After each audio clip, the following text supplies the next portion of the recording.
with the permission of Joshi sir and Paragara sir, because I was the student of both of them.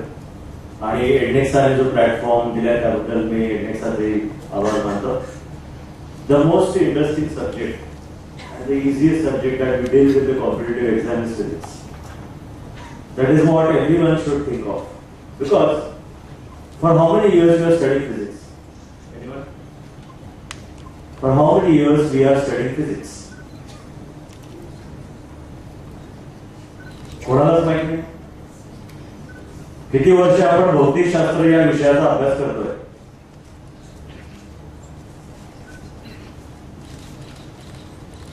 कोणीच उत्तर देत नाही. हा sir. 210. As a विद्यार्थी म्हणून मी विचारतो, एक फिजिक्स हा सब्जेक्ट ऍक्च्युअली तर युनिव्हर्सच्या बिगिनिंग पासूनच आला.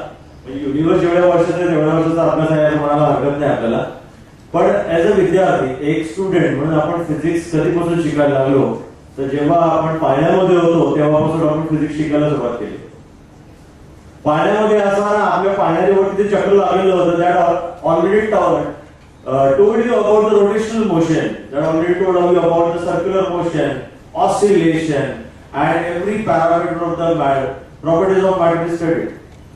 तुम्हाला कोणीतरी एक पाकडाचं खेळ आणून दिलं, तुम्ही कुठेतरी बसलेले असताना ऍज अ स्मॉल किड, आणि ते तुमच्यावरती चक्र मारत फिरायचं आणि तुम्ही खूप आनंदी व्हायचं.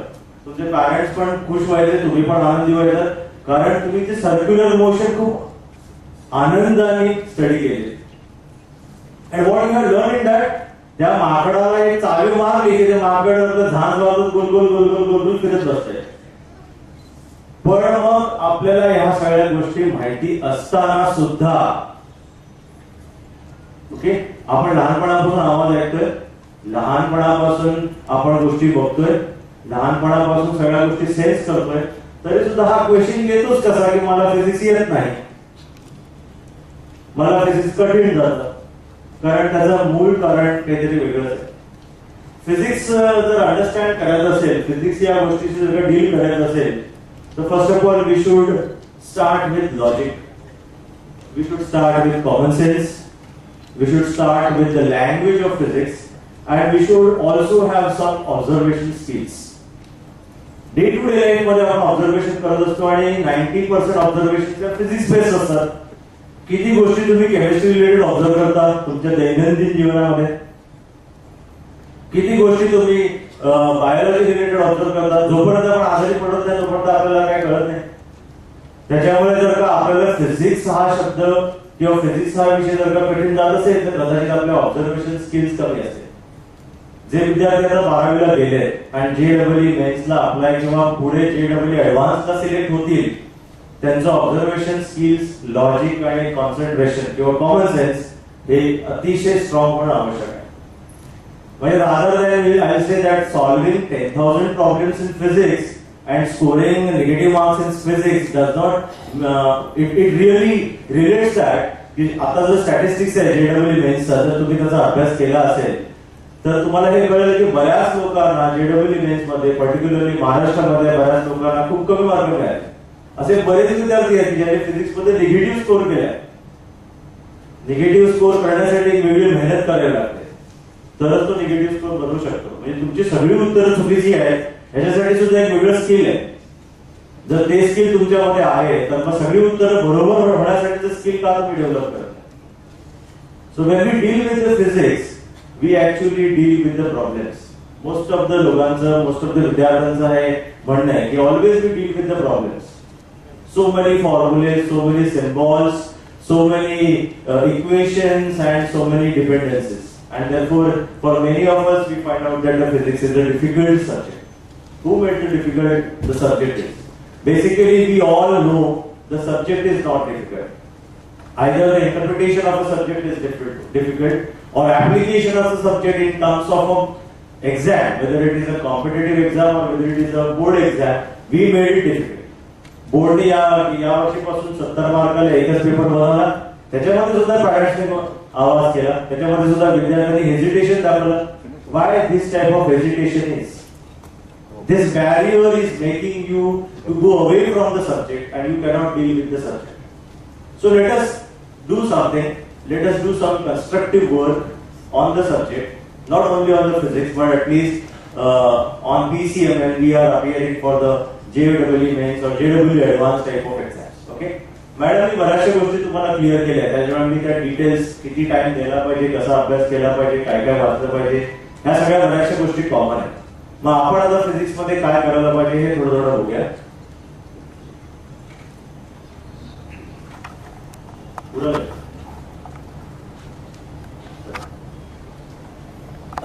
There are certain common points that are already discussed.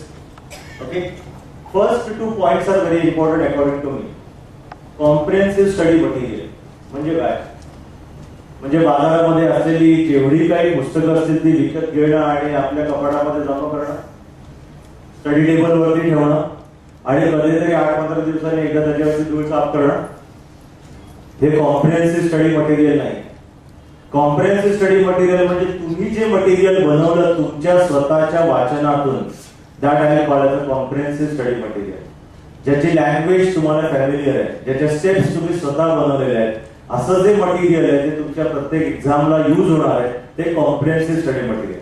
For example, बाजारामध्ये काही पुस्तक आहे, आय नॉट नेम देम, पण त्या ज्या कोणी ऑथर लिहिले, उद्या समजा माझं पुस्तक बाजारामध्ये आलं, तुम्ही म्हणाल देशमुख सरांचं पुस्तक खूप चांगलं आहे, अरे पण ते देशमुख सरांनी लिहिलेलं आहे, ते देशमुख सरांसाठी चांगलंच असणार. तुम्ही ते कधी लिहिणार? ज्या वेळेला तुम्ही ते स्वतः लिहाल त्यावेळेला तुम्हाला समजेल की त्याची जी त्यांनी कसं लिंक बनवलं, त्या पुस्तकाचं लिंकेज कसं आहे, त्यांनी कसे सगळे पॉइंट्स कव्हर केले आणि मग त्याचा सिनॉप्सिस कसा बनवला, त्या सिनॉप्सिस वरून तुम्ही स्वतःचा एक सिनॉप्सिस बनवा, तुमची परीक्षा नक्कीच चांगली जाईल. कारण आपण कोणाच्या तरी डोक्याने बनवलेला अभ्यास करतोय, आपल्या स्वतःचं डोकं त्याच्यात लावतच नाही. So it is very necessary that you should have a comprehensive study material for any exam. 12वीच्या बोर्डाच्या एक्झाम मध्ये पण आपण असंच करतो. कारण बहुतांश विद्यार्थी जे मी बघितले 10वी मध्ये एक ठराविक पॅटर्नने अभ्यास करतात, भरपूर गोगमपट्टी करतात, त्याप्रमाणे परीक्षेत लिहितात आणि आपलं एसएससी बोर्ड म्हणा किंवा एचएससी बोर्ड इतकं दयावान आहे की सगळ्यांना मार्क चांगलेच मिळतात. फार क्वचित असतात की ज्यांना मार्क मिळत नाही. त्याच्यामुळे आपला असा गैरसमज होतो की माझं सायन्स खूप चांगलं आहे. ओके, आता एक एकदम बेसिक क्वेश्चन, ते जे विद्यार्थी एसएससी करून इथे वरती आलेले आहेत, तुम्हाला 10वी मध्ये फिजिक्सचे किती चॅप्टर्स होते? 10वीच्या सायन्सच्या पुस्तकामध्ये फिजिक्स म्हणून काय होतं तुम्हाला? 2 chapter electricity magnetism, 2 chapter lights आहेत आणि ते पण किती funny name, wonders of light 1 आणि वंडर्स ऑफ लाईट 2, हे काय नाव आहे? So are we when we are dealing with the major exams like JEE mains, we have to find out what is barrier. आपल्या 10वीच्या पोर्शन मधनं 11वीत गेल्यानंतर आणि 11वीच्या portion मधनं 12वीत गेल्यानंतर किती गॅप आहे, ही गॅप आपण आधी दूर केली का? जे विद्यार्थी आता 12वीला ऑलरेडी गेलेले आहेत, किती लोकांनी फिजिक्स या पुस्तकाचा पूर्ण अभ्यास केलेला आहे? किती लोकांनी फ्लुइड डायनॅमिक्स वाचलंय? किती लोकांना बर्नौलीज व्यवस्थित वापरतायत? बर्नौलीज कुठे वापरायचं हे कळतं. कारण बर्नौलीज जर का वापरलं तर तुम्हाला सरफेस प्रॉपर्टीज, कारण आपल्या पोर्शन मध्ये कुठेतरी बॅरियर आहे, त्याच्यामुळे त्या गोष्टी 11वीच्या गोष्टी अभ्यास करणं आवश्यक आहे. तो जेव्हा तुम्ही कॉम्प्रिहेन्सिव्ह स्टडी मटेरियल बनवाल त्यावेळेला हेही बघा की आपल्या कुठेतरी गॅप तर नाही राहिला, आपल्या मटेरियल मध्ये कुठे बॅरियर्स तर नाही आहेत ना. ते बॅरियर्स दूर करण्यासाठी आधी तुमचे स्वतःचे एफर्ट्स घेणं आवश्यक आहे. याचं कारण असं, कारण उद्या समजा मी जरी तुमचं लेक्चर घेतलं तरी I am entitled to cover your 12th standard and JEE mains program or the course material. मला कसं कळणार की तुमच्या स्टडी मध्ये किती गॅप्स आहेत? As a teacher, as a professor, how do I come to know? So you have to come up with the barriers and without any hesitation you are having a full right to ask your teachers that sir I am getting this problem here, and I think the online study will be the best solution, because at least so far and so long we get the solution not immediately but at least within 12 hours or 24 hours, the period of time we get a solution. पण बऱ्याचशा मोठ्या मोठ्या क्लासमध्ये किंवा कॉलेजमध्ये जरी म्हटलं आपण एखाद्या विद्यार्थ्याने शंका विचारली तर त्याचं उत्तर असं दिलं जातं, आता नको, आता आपल्याला हा पोर्शन कंप्लीट करायचा, तू नंतर कधीतरी विचार. आणि तुम्ही प्रामाणिकपणे स्वतःला विचारा, हा नंतरच दिवस कधी आला, हा नंतरचा दिवस आला आणि आला तेव्हा त्याचं काय झालं. फक्त ठराविक लोकांच्या शंका दूर झाल्या आणि मी एक सर्वसामान्य विद्यार्थी म्हणून माझी शंका कधी दूर झाली. तुम्हाला शंका जर निर्माण करायच्या असतील, तुमचे डाऊट जर क्लिअर करायचे असतील, तर कॉम्प्रिहेन्सिव्ह स्टडी मटेरियल तुम्ही स्वतः बनवणं हे फार आवश्यक आहे. आणि मॅडमने त्याच्या उत्कृष्ट टिप्स तुम्हाला दिलेल्या आहेत. So you start preparing today. एक पूर्ण वर्षाचा कालावधी आहे. जे 10वीतनं पुढे जाणार आहेत त्यांना 2 वर्षाचा कालावधी आहे. They will have sufficient time to study and prepare for the exam. दुसरे is quick referencing and revision. बाकीचे सगळे पॉइंट्स तर साधारण कॉमन आहेत. क्विक रेफरन्सिंग म्हणजे काय, म्हणजे समजा मी महिन्याभराने JEE मेन्सला अपियर होणार आहे, तर किती स्टडी मटेरियलचा मी अभ्यास करू, मला रेफरन्सिंग कुठलं करणं आवश्यक आहे, त्यासाठी जो प्लॅन आहे तो प्लॅन करणं आवश्यक आहे. तर आपल्या फ्युचरचे जेव्हा असे प्रोग्राम होतील त्यावेळेला आम्ही नक्कीच सांगू की क्विक रेफरन्सिंग आणि रिव्हिजन म्हणजे एक्झॅक्टली काय. कारण आता तुम्ही स्टडी स्टेज मध्ये आहात, तुम्ही आता अभ्यास करताय, कदाचित सगळे चॅप्टर शिकवून झाले नसतील, ते शिकवूनही झाले नसतील. त्यामुळे क्विक रेफरन्सिंग कसं करायचं, किंवा समजा जसं मॅडमने सांगितलं की रविवारी परीक्षा अनाऊन्स केली आहे, आता शुक्रवारी आपण चॅप्टर घेणार आहोत, तरी सुद्धा मी एक स्मार्ट स्टडी करून 25 पैकी 15 मार्क काढू शकतो. That is a part of quick reference आहे. मला त्या चॅप्टरची थीम कळली पाहिजे. समजा सर्क्युलर मोशन आहे, बऱ्याचशा क्लासमध्ये सर्क्युलर मोशन शिकवून झालं असेल, right. So there are only 2 parts, motion in horizontal plane, motion in vertical plane. आणि त्याच्यामध्ये एक कॉम्बिनेशन आहे which is a part of conical pendulum. And then if I chalk down certain points, very common points, I will find out there are so many things which are common. बस मी एक 10-12 point chalk down केले तरी सुद्धा मी 25 पैकी 15 mark सहज काढू शकतो. But we don't study smartly. So JEE Mains is a smart study. JEE Advanced is advanced smart study. NEET is also a smart study. How much and how long you keep on reading and reading. So exercise, practice is a must when you are appearing for this type of competitive exams. Okay, so evaluation is important. What is evaluation? How many of us are taking the feedback from oneself? म्हणजे काय, आता बऱ्याचशा जे 12वीत गेले त्यांचा 11वीचा result लागला असेल आणि 12वीची ऍडमिशन ही झाली असेल कारण तुमचा 12वीचा क्लासेस सुरू झालेला आहे. फीडबॅक इन द सेन्स, तुम्ही स्वतःला विचारा, मला 11वीच्या फिजिक्स मधलं किती येतं, how much I know about units and measurements, what is the order of magnitude, what is uncertainty which is present in the any measurement of any physical quantity, how the units and dimensions are used, and which physical quantities do not have the dimensions, what is the purpose of dimensional analysis. So if I keep on asking the questions, जेवढा मोठा chapter आहे त्याच्यापेक्षा जास्त question, and if I keep on answering all the questions, then I think I have analyzed, I have done the self analysis. So first part to prepare for any exam is a self analysis. You should do your own analysis before you start. कारण तुम्हाला exam pattern माहिती आहे, तुम्हाला portion माहिती आहे, तुम्हाला अभ्यास तुम्हाला शिकवणारे उत्कृष्ट शिक्षक आहेत. मग जर का तुम्ही स्वतःचं अनालिसिस नाही केलं तर या सगळ्या टॉप क्वालिटी टॉप ग्रेड गोष्टी अवेलेबल असून सुद्धा आपला स्कोर होणार नाही. त्याच्यामुळे सेल्फ अनालिसिस मस्ट. काय काय वेळेला मी गाडीमध्ये जातो तेव्हा मी असं ऐकतो, अरे वो फिजिक्स का सर है ना, बहुत सॉलिड सिखाता है. This is a common sentence that normally you are during my travel. अरे फिजिक्स का सर सॉलिड सिखाता है तो तुम उसमें सॉलिड कब बनेगा. So long as physics sir is teaching, circular motion, rotational motion, oscillation, wave motion, stationary motion, everything is smooth and fine.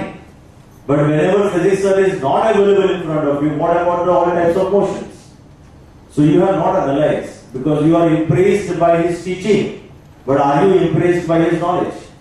So are you impressed by his way of explaining the knowledge? The way he explains, or she explains the knowledge. Can you accept exactly in the same manner? Try to do that. You will find out physics is easy. Even chemistry is easy.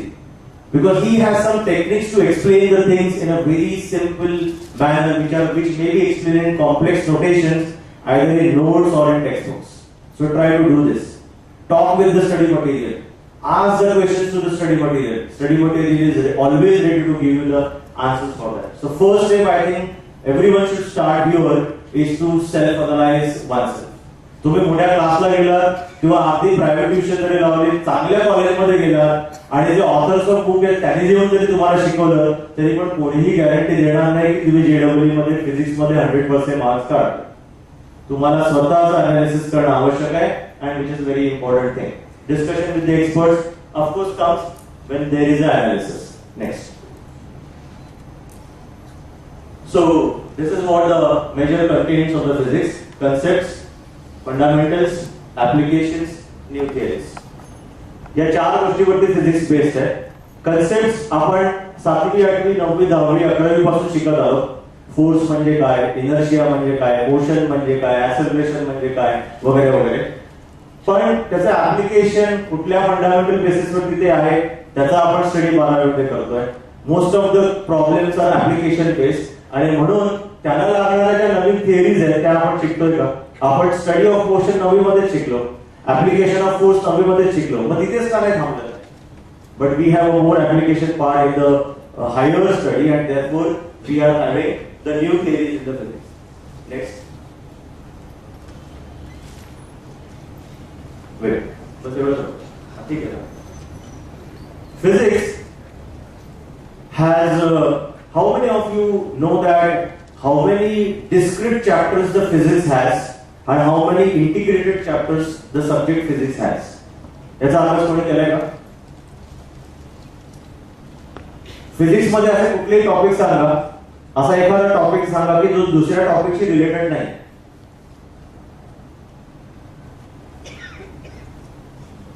Anybody?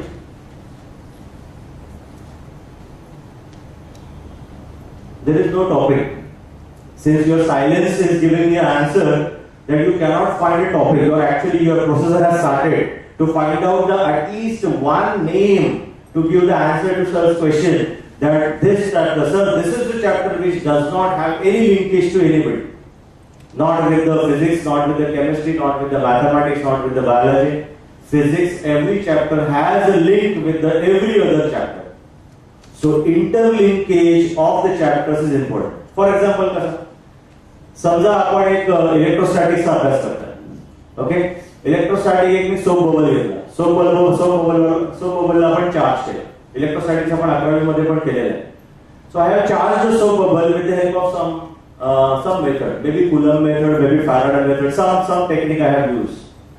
So how much will be the tension on the film of the soap bubble? Will the tension increase? Will the tension decrease? Will the tension remain same? Or it cannot be same whether tension increases or decreases. पण एवढं मात्र नक्की आपण जर का interlink अभ्यास केला नसेल तर आपलं टेन्शन मात्र वाढत जातं. कारण आपल्याला माहिती आहे आपण सरप्राईज होतो सडनली जेडब्ल्यू मेन्स मध्ये बघून, अरे हा तर इलेक्ट्रोस्टॅटिक्सचा प्रॉब्लेम आहे आणि टेन्शन तर सरफेस टेन्शन मध्ये येतं. हे दोन्ही एकत्र कसे काय? Because we did not interlink the chapters. So you need to interlink the chapters. Say for example अजून एखादा मी तुम्हाला सांगतो. आपण वेव्ह थिअरी ऑफ लाईट काही जणांचा अभ्यास करून झाला असेल. Wave theory of light and interference, diffraction, polarization of light. तिथे आपण असं म्हटलं फॉर कन्स्ट्रक्टिव्ह इंटरफिअरन्स पॅटर्न काहीतरी असायला पाहिजे. Phase difference is equal to even multiple of lambda by 2. त्याला दुसऱ्या भाषेमध्ये असं म्हटलं इंटिग्रल मल्टिपल ऑफ लॅम्बडा. त्याचा अर्थ काय? To come back to mathematics, you will find out what is even multiple of lambda by 2, what is integral multiple of lambda. So it is a very simple thing that if you start interlinking the topics you have. आणि ह्याचा उपयोग तुम्ही करू शकता तुमच्या stationary views मध्ये. You understand what are concept of waves. तुम्हाला जेव्हा डॉपलर इफेक्ट होतो, वेलॉसिटी कधी वाढणार, कधी कमी होणार, फ्रिक्वेन्सी वाढणार, ऍपरंट फ्रिक्वेन्सी कमी होणार की नाही, असे सगळे टॉपिक्स तुम्हाला पुढे पुढे येतील. तर जोपर्यंत तुम्हाला ऑसिलेशन येणार नाही, तोपर्यंत तुम्हाला वेव्ह मोशन येणार नाही, तोपर्यंत तुम्हाला साऊंड वेव्स येणार नाही, तोपर्यंत तुम्हाला लाईट वेव्स पण येणार नाहीत आणि कम्युनिकेशन सिस्टीम पण येणार नाही. So 5 chapters are there, 2 are here, 3 are there. तर you have to integrate, try to integrate the things together and get the solution of that. आणि म्हणून बरेच लोक असं म्हणतात फिजिक्स आहे ना बहुत डिफिकल्ट आहे कारण आपण त्याला इंटिग्रेटच केलेलं आहे. So this is I tried to make one part. Properties of matter म्हणजे काय काय असू शकतं? Kinematics, laws of motion, types of motion, waves oscillation, etc. आता मी जसं तुम्हाला example दिले. So how come thermal physics comes in properties of matter? Thermal physics काय आहे? Thermodynamics आहे, KTG आहे. का नाही येऊ शकत? कारण KTG म्हणजे कायनेटिक थिअरी ऑफ गॅसेस जेव्हा तुम्ही शिकाल तेव्हा तुम्ही त्याची RMS वेलॉसिटी काढाल, ऍव्हरेज वेलॉसिटी काढाल, तुम्ही त्याचा अजून काही फिजिकल कॅरेक्टरिस्टिक मेजर कराल. So it is type of property of matter only because you are dealing with the ideal or inert gases and therefore practical gases. So it is a matter that you are dealing with and therefore it comes with the same heading. Properties of fluid. मी तर तुम्हाला आताच example दिलं. तुम्हाला fluid mechanics, that is surface tension and fluid dynamics अशा दोन गोष्टी आहेत. So try to recollect, try to remember that the chapters are interlinked. तुम्ही असा कधीच अभ्यास करू नका. आज सर्क्युलर मोशन शिकवून झालं, मी पूर्ण पार्ट केलं, त्याचे 500 क्वेश्चन सॉल्व्ह केले. पण काय झालं एक्झाम मध्ये 501 किंवा 501st क्वेश्चन आला आणि तोच मला सॉल्व्ह करता नाही आला. You have to try to interlink. काही लोकांचा ग्रॅव्हिटेशन हा चॅप्टर पण वाचून झाला असेल, right? Can we obtain a Kepler orbital law from your circular motion, laws of circular motion? Yes, we can obtain. Try to interlink. You can easily show that E square is directly proportional to R cube. You can have the real proportionate quantities. You can do it. Why? The teacher is not required only because teacher has just conveyed the message. He information and तुम्हाला दिली. Try to do it. It is amazing. It will give you a lot of fun. Okay. And when you try to do it, you will find out physics become easy. Okay. आता आपण हे कुठे करतो? बऱ्याचशा लोकांच्या mobile phone मध्ये Android जर phone असेल तर अँग्री बर्ड्स बरेच लोक खेळत असतील. Play for number of times your projectile motion of 11th standard will be very very very much clear. Angry birds will give you the best knowledge of projectile motion. मग Angry Birds अजून एक version आलं, Angry Birds in Space, that will solve all the problems of gravitation in 12th standard. तुम्ही टाका त्याला एका height वरनं घ्या, बघा तो Angry Bird कसा येतो. And you should be angry while solving the problem. हे मला येतच कसं नाही. Go ahead, progress it, find it out. मग तुमच्या जेव्हा Angry Birdचा अँगल बदलतो त्यावेळेला तो टार्गेटला हिट करत नाही. And then the Java programming inside that has coding की हा अँगल जर का युजरने चुकीचा मारला तर तो टार्गेटला पोहोचणार नाही. म्हणजे angle, projection, scalars, vectors, motion, linear velocity, vertical velocity etcetera etcetera. All these parameters you can really judge by playing Angry Birds only. So you can easily find out this. Okay? So trying to help you out to give the sense of physics in a day-to-day life. तर या सगळ्या chapters मध्ये आपल्याला काहीतरी linkage आहे, तो तुम्ही अभ्यास करा. कारण मला माहिती आहे की आत्ताच्या स्टेजला तुमचं पूर्ण फिजिक्स वाचून झालं नसेल, शिकवून झालं नसेल. I am just giving you the guidelines for that. Next. तसंच आपण आता म्हटलं 10वी मध्ये इलेक्ट्रोमॅग्नेटिझम होता. So what is electromagnetism all about? It is electrostatics, electric current, magnetic effect etcetera. Right? So they are all linked together. तुम्ही त्याचा separate अभ्यास करू नका. शिकताना एक सेपरेट तुम्ही शिकला, कदाचित तुमच्या शिक्षकाने वेगळा शिक्षक इलेक्ट्रोस्टॅटिक्स ला होता, मॅग्नेटिक इफेक्टला कोणी दुसरा होता. Try to link together. You will find out your efforts will reduce a lot. Next. Modern physics which involves radioactivity, atoms and nuclei, dual nature of matter. जसं जसं तुमचं स्टडी प्रोग्रेस होईल तसे हे चॅप्टर्स पण तुमच्या समोर येतील. And some portion of these will be also there in chemistry, which is called as the nuclear chemistry. So you are dealing with both the topics, and when you deal it, you will find out there are certain common portions. Next. Okay. So not talking much into that. सर्वात basic problem that I realized is how to solve the problem in physics. बऱ्याचशा लोकांना असं असेल की physics मध्ये problems हे difficult असतात. मग त्याचा अप्रोच कसा असावा? How to solve the problem. पण JEE मेन्स ही पर्टिक्युलरली इंजिनिअरिंग बेस्ड एक्झाम आहे, त्याच्यामुळे अप्लाइड फिजिक्सच येणार. So what one can do, one can remember that physics as a language of mathematics. You can solve a number of problems by using the mathematical terms, not by actually making formulae by heart and actually applied to them. ज्याचा हा chapter शिकून झाला असेल, मी एक general formula पण लिहिलेला आहे, angular velocity वगैरे वगैरे काय असतं ते. सरांनी आता लिमिट्स आणि कंटिन्युटीचं एक थोडंसं एक्झाम्पल दिलं. Why not I should apply this in my physics? Instead of going for actual formula which is required to solve this problem, I can go with the derivative d theta by dt जे आपण 11वी मध्ये शिकलोय. त्याचा जर का मी या इक्वेशनला उपयोग केला आणि याचं डिफरन्शिएशन केलं फर्स्ट ऑर्डरचं, तर मला डायरेक्ट आन्सर मिळतंय. So I am not dealing with the physics, I am dealing with the maths. Again, interlinkage of the subject, interdisciplinarity of the subject. I need mathematics to understand physics. I need mathematics to solve the numericals of the physics. Next. This is a sort of homework that you can do. काय केलं आहे? Linear motion आणि rotational motion. कदाचित rotational motion शिकवून झाला नसेल, पण ते पुढे जेव्हा तुम्ही हे शिकाल तेव्हा एक असं तुम्ही स्टडी करा की आपल्याला काय काय लागतं. एक कॉन्स्टंट वेलॉसिटी असेल, कॉन्स्टंट ऍक्सेलरेशन असेल आणि व्हेरिएबल ऍक्सेलरेशन असेल. यासाठी तुम्ही चार्ट बनवा आणि ह्याचा चार्ट बनवल्यानंतर तुमची स्टडी पहिल्या 5 चॅप्टरची स्टडी एकदम इझी होत जाईल. आणि ह्या इक्वेशन्स तुम्ही बनवा. So these equations are already available. हे जे प्रेझेंटेशन आहे सरांकडेच असणार आहे. सर कदाचित उद्या परवा ते अपलोड सुद्धा करतील. So you can just go through it if you have login, and then you can easily find out how to prepare this. You will find out that so many mathematical tools are used to solve the problem. So just go it. You require a lot of hardware for that to understand the relation between the two types of motion.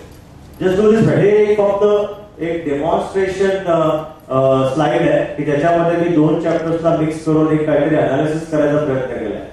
तुमचा जेव्हा अभ्यास होईल तेव्हा तुम्हाला analysis काय केलं हे नक्की कळेल. मला खात्री आहे की याचा तुम्हाला खूप फायदा होईल. नेक्स्ट. त्याच्यावरच पुढचं मी बनवत गेलो मोशन इन व्हर्टिकल सर्कल, कारण कदाचित पहिल्या चॅप्टर फक्त शिकवून झाला असेल. मी काही बेसिक इक्वेशन लिस्ट केलं आणि त्याच्यावर मला काय काय आन्सर्स मिळाले. आणि जेव्हा आपण असं म्हणतो ना, एक ड्रॉबॅक आपल्याला फिजिक्स मध्ये फेस करणार होतो आपण, कारण सर्कल आणि कोनिक्स हे 2 मॅथमॅटिक्सले महत्वाचे टूल्स उडवून लावलेले आहेत. त्यामुळे जेव्हा आपल्याला त्याच्याशी रिलेटेड प्रॉब्लेम येते तेव्हा आपल्याला त्यांना रेफर करावंच लागेल. Next. These are the similar problems that you can make it.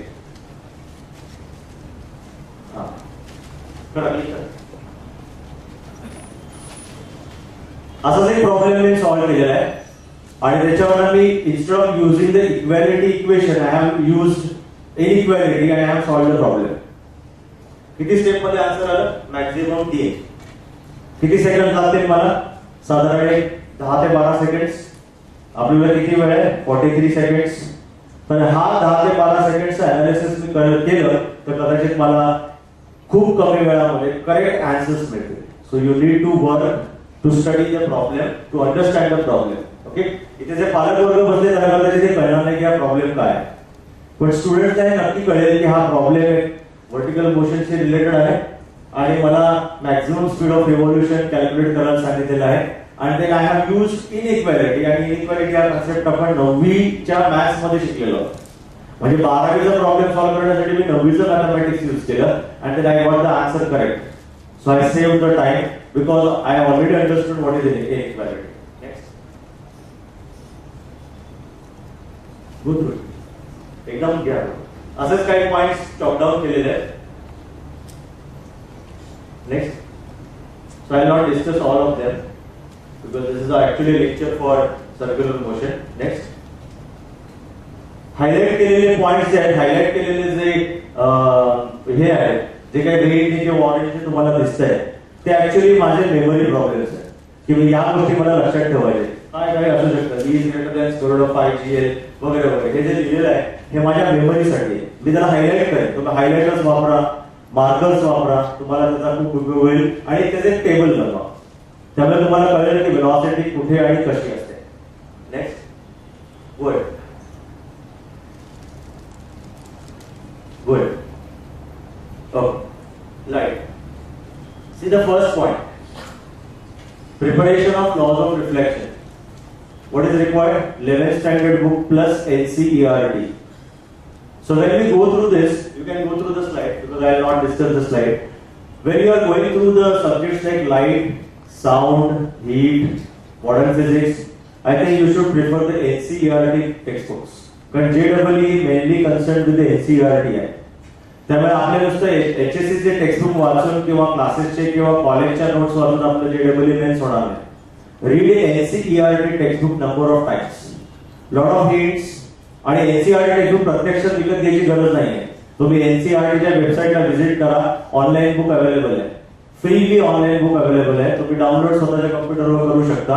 त्याचा कुठलेही चार्ज तुम्हाला लागणार नाही. So book will be always available with you with free of cost. Just go ahead, read the book, you will find out the solution for that. Next. See, I have made the constructive and destructive pattern. ज्याचा हा अभ्यास झाला असेल त्याला हे कळेल. म्हणजे काय केलंय मी एक कंपॅरेटिव्ह टेबल बनवलं. माझा ऑलमोस्ट एक पूर्ण चॅप्टर कंप्लीट झाला.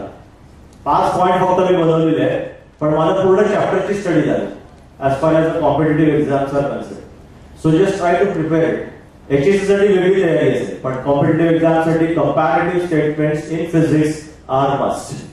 कारण प्रत्येक गोष्टी कुठल्या दुसऱ्या गोष्टीशी कंपेअर केलेली आहे. So always compare and JEE always has the question of mixing disciplinary.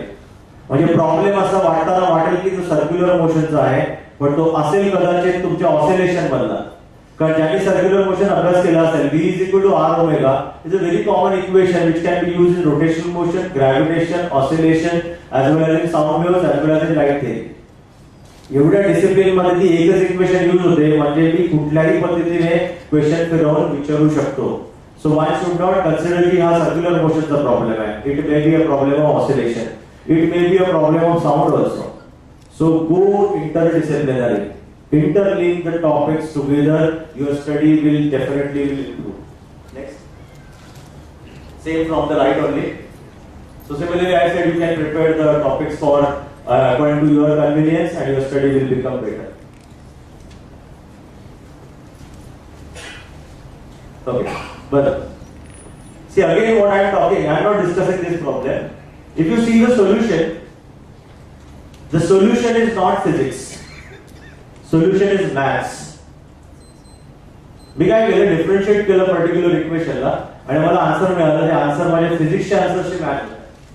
So again I have a mathematical base. तुमचा मॅथमॅटिकल बेस जर तुम्ही फिजिक्सशी जॉईन केला, कनेक्ट केला, तर तुमचं फिजिक्स नेहमीच चांगलं असेल. So your maths is equally important and that should relate with the topics of the physics. So I am not actually dealing with the physics here in this particular problem. I am dealing with the maths. Next. Click here. See, this is a problem of physics. This is a problem of chemistry also. मी काय करतोय, मोमेंटमचा problem solve करतोय आणि हा problem जर का मी म्हटलं तर modern physics मधला आहे, हा प्रॉब्लेम ॲटॉमिक फिजिक्स मधला आहे, हा प्रॉब्लेम सर्क्युलर मोशनचा आहे, हा प्रॉब्लेम तुमचा न्यूक्लिअर केमिस्ट्री मधला पण आहे. मग तो कुठे असू शकेल? JEE वाले त्याला कुठेही विचारू शकतात. मी फक्त सिंपल प्रिन्सिपल्स वापरले. कदाचित हे सगळे फॉर्म्युले तुमच्या पुस्तकात असतीलही, तुम्ही त्याला कधी इंटिग्रेट नाही केले, म्हणून तुम्हाला त्याचं सोल्युशन मिळालं. Next. So this is the answer. Wait. 11वीला इलेक्ट्रोस्टॅटिक्स शिकलो, त्याच्या पुढचा पार्ट आहे 12वीचा इलेक्ट्रोस्टॅटिक्स. त्याच्यामध्ये काही काही टॉपिक्स येतील. आता एवढं मोठं सर्किट दिलंय, कसं काय सॉल्व्ह करणार? मला साधं 2 रेजिस्टरचं सर्किट आतापर्यंत सॉल्व्ह करता येत नाही. इतके सगळे कॅपॅसिटर एकत्र लावलेले असताना how do I solve it? Okay, still there is a solution. Next हे ऑप्शन्स आहेत, हे बघा काय आपण करतोय. We are using GP, geometric progression of your 10th standard, आणि मी हा प्रॉब्लेम सॉल्व्ह केला. तर तुम्हाला एकंदरीत कळलं का की आपल्याला प्रॉब्लेम कुठे आहे? प्रॉब्लेम फिजिक्सच्या प्रॉब्लेम मध्ये नाही. प्रॉब्लेम आहे आपण ज्या गॅप्स क्रिएट केल्यात, दॅट इंटरलिंकेज जे आपल्याला पाहिजे ते इंटरलिंकेज आपण करू शकत नाही, किंवा आपले शिक्षक ते वेळोवेळी सांगतही असतील पण आपण त्याला इम्प्लिमेंट करू शकलो नाही. So please interlink the topics. Interlink physics with maths, interlink physics with chemistry, you will get an answer. Next. So in short, what is required? A thought process. Physics requires a thought process. It is not a straightforward subject. It will never be a straightforward subject. जी गोष्ट आपल्याला space मधनं सरळ येताना दिसते ती सरळ येतच नाहीये, त्याच्यामुळे प्रोसेस पण सरळ असू शकत नाही. So it requires a thought process. Your expert teachers will help you out, and if you want immediate action to be taken about your thought process, so I would suggest that you should have some online program which will your doubts, your queries, and your solutions to the answers can be given immediately. Because if the doubts remain pending, then they don't remain as doubts. Okay, so they become a loop. Next. So the last but not least, wishing you numerical or problem solving session. So if you take it as a numerical, you have a solution. If you take it as a problem, you may not have a solution, you have a complex solution. So take it as a numerical. And one and the last line, that physics JEE exam will be full of 90% problems, 10% theoretical approach, which is dealing with the interdisciplinary integrated approach. So don't study in a differentiated manner. कि माझं circular motion वाचून झाला, माझा gravitation वाचून झाला. Please apply circular motion in oscillation. Please apply the oscillation theories of oscillation in waves and oscillations. Please apply them in light theories. Please apply them in the communication system. Your physics will be better and better. And I hope after 1 year those who are applying for the exam, next year you will tell me, sir, whatever you have told was correct. And we have already selected for the JEE Advanced. Thank you very much for the patience. I hope you will implement and you will all the best for all types of it.